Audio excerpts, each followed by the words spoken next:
Welcome to my channel. इस channel में स्वागत है। आज का टॉपिक होगा इतिहास का। अब ये सीरीज जो चलाने वाले हैं 10वीं क्लास का, ये इतिहास से स्टार्ट करते हैं। जो जो इम्पोर्टेंट क्वेश्चन बनता है हम उस पर डिस्कस करेंगे। आप लोग इसको एंजॉय कीजिए, इसको रिवाइज कर लीजिए और इसको बढ़ाने की कोशिश कीजिए। पहले ये क्वेश्चन दिया हुआ है जितना भी ये इतिहास का चैप्टर 1 से हम स्टार्ट करते हैं।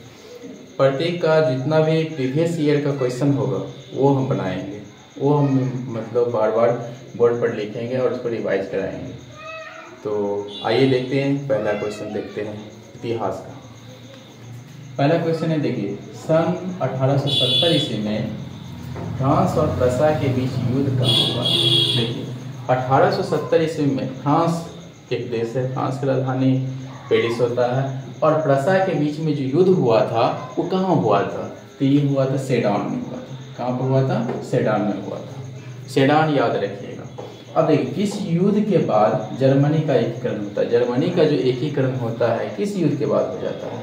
तो ये युद्ध होता है सेडान के युद्ध जो होता है उसके बाद जो होता है, सेडान का जो युद्ध होता है उसके बाद युद्ध होने के बाद यानी कि जर्मनी का एकीकरण हो जाता है। फिर देखिए सर, यूरोप का मरीज किसे कहा जाता है? तो सब जानते हैं तुर्की को कहा जाता है। यूरोप का मरीज किसे कहते हैं? तुर्की को कहते हैं। तुर्की को यूरोप का मरीज कहा जाता है। तुर्की की राजधानी याद रखिएगा अंकारा। तुर्की का राजधानी क्या होगा? अंकारा। इसकी राजधानी क्या है? अंकारा। अब देखिए यंग यूरोप के नाम से किसे यंग यूरोप का संस्थापक कौन था? तो यंग यूरोप का संस्थापक कौन था? मेजनी था। क्या नाम था? मेजनी। यंग यूरोप का संस्थापक मेजनी था। टीपू सुल्तान का शासक था, कहाँ का? मैसूर का था। टीपू सुल्तान कहाँ का शासक था? मैसूर का। फिर देखिए गैरिबाल्डी पेशे से क्या था? गैरिबाल्डी जो पेशा से उसका ऑक्यूपेशन क्या था? वो क्या था? एक प्रकार एक नाविक था।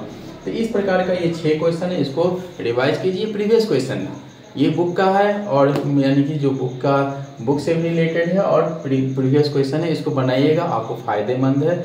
और अभी से जो अभी अक्टूबर चल रहा है, इस मंथ में मतलब मैक्सिमम रिवाइज की और चलिए। इतिहास, भूगोल, अर्थशास्त्र और राजनीति शास्त्र, इस सब को सब्जेक्ट को कवर कीजिए।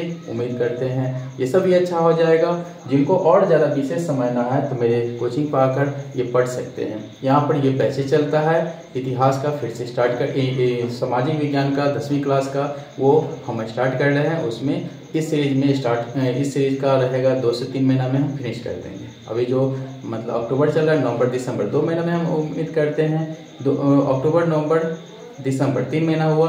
3 महीना में उम्मीद करते हैं हम इसको सॉल्व कर देंगे, कंप्लीट पढ़ा देंगे। जैसे टेक्स्ट बुक पढ़ाएंगे, फिर इसके बाद जो होता है आपको ऑब्जेक्टिव क्वेश्चन का मॉक टेस्ट लगेगा। मॉक टेस्ट मतलब हमारे पर प्रैक्टिस करवाएंगे। फिर इसके बाद आप प्रैक्टिस करके और एग्ज़ाम को मतलब क्लियर कर सकते हैं, बहुत अच्छे मार्क्स प्राप्त कर सकते हैं।